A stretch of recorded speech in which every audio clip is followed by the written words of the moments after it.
بچہ پیدا ہونے کے بعد یعنی ڈیلیوری کے بعد کتنے دنوں کے بعد ہم بستری کر سکتے ہیں؟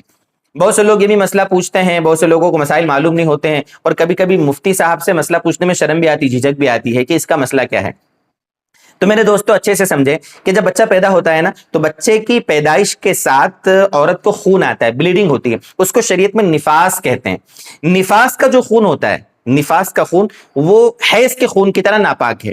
جس طرح حیض کے دنوں میں عورت نماز نہیں پڑھ سکتی، عورت سے ہم بستری نہیں کر سکتے، ہے نا، تلاوت قرآن نہیں کر سکتی، اسی طریقے سے جب بچہ پیدا ہو تو اس کے ساتھ جو خون جاتا ہے، جب تک وہ خون جائے گا وہ نفاس کا خون ہے۔ ان دنوں میں عورت کے ساتھ ہم بستری کرنا یا نماز پڑھنا عورت کے لیے یا تلاوت قرآن کرنا یہ جائز نہیں، حرام ہے۔ اتنا مسئلہ تو معلوم ہے، لیکن اب کتنے دنوں تک تو یہاں مسئلہ سمجھ لیں کہ وہ ناپاکی کا خون جتنے دنوں تک بھی جاوے، مان لو 15 دن، 20 دن، 25 دن، 30 دن، 35 دن، جتنے دنوں تک بھی جائے گا تب تک وہ ناپاک سمجھی جائے گی عورت۔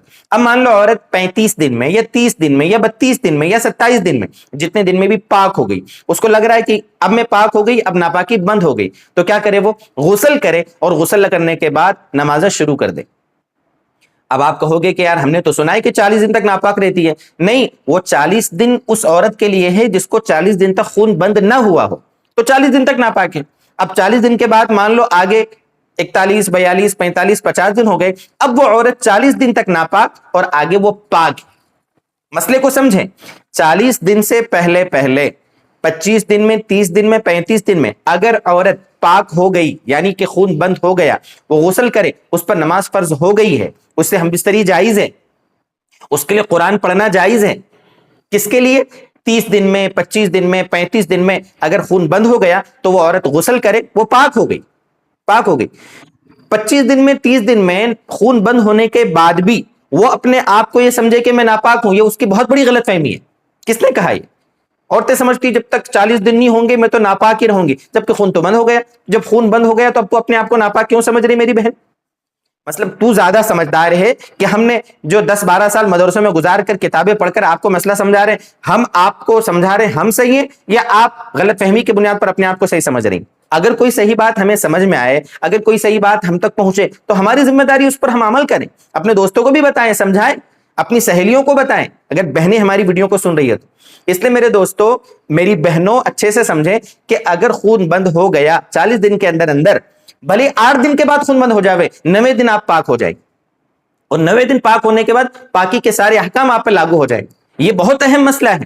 حیض کے دنوں میں بھی بہت سی عورتیں مان لو 5 دن میں پاک ہو جاتی ہیں نا، ان کی عادت 4 دن 5 دن خون آتا ہے بند ہو جاتا ہے، تب بھی وہ کیا سمجھتی؟ نہیں میں تو 7 دن تک ناپاک ہی رہوں گی، 7 دن سے پہلے تو میں پاک ہوں گی نہیں۔ یہ غلط فہمی ہے۔ کس نے کہا آپ کو ایسا؟ اگر 10 دن کے اندر، 3 دن کے اوپر 10 دن کے اندر جب بھی خون بند ہو جاوے، یہ حیض کا بتا رہا ہوں۔ ہاں، اگر مان لو 11-12 دن تک ناپاکی رہے تو 10 دن تک آپ حیض کے سمجھے اپنے آپ کو، اس کے بعد 11ویں-12ویں دن پاک ہے، غسل کریں، پاک ہے، بھلے خون بہ رہا ہو۔ اسی طرح نفاس میں 40 دن ہو گئے، اس کے بعد بھی خون جا رہا ہے تو اس کے بعد آپ پاک ہیں، خون جائے تب بھی پاک ہے۔ 40 دن زیادہ سے زیادہ مدت ہے، کم سے کم کا کوئی مسئلہ نہیں ہے۔ کم سے کم نفاس کے اندر یعنی بچہ پیدا ہونے کے بعد والے خون کے اندر جتنے دن میں بھی عورت پاک ہو جائے گی وہ پاک ہو جائے گی، غسل کر لے، پاک ہے، اس کے بعد اس سے ہم بستری کرنا، اسی طریقے سے اس کے لیے نماز پڑھنا وغیرہ، یہ ساری چیزیں جائز ہیں۔ اللہ کرے کہ میری یہ بات سمجھ میں آپ کو آئی ہو، اور اگر سمجھ میں آئی ہو نا تو اپنے دوستوں کو بھی آپ سمجھائیں، اور اگر سمجھ میں نہیں آئی ہے تو آپ ویڈیو پھر سے ریپیٹ کریں، پھر سے سنیں گے، انشاءاللہ بات سمجھ میں آ جائے گی۔ اللہ تعالی ہمیں اور سمجھائے، شریعت کی ایسی باتیں سمجھائے، غلط فہمیوں سے ہم کو دور کرے، دینی اعتبار سے ہمارے اندر بیداری آئے، جاگرکتا آئے، اور اپنے دوستوں میں بھی ہم جاگرکتا پھیلانے والے بنے۔ والسلام علیکم ورحمۃ اللہ وبرکاتہ۔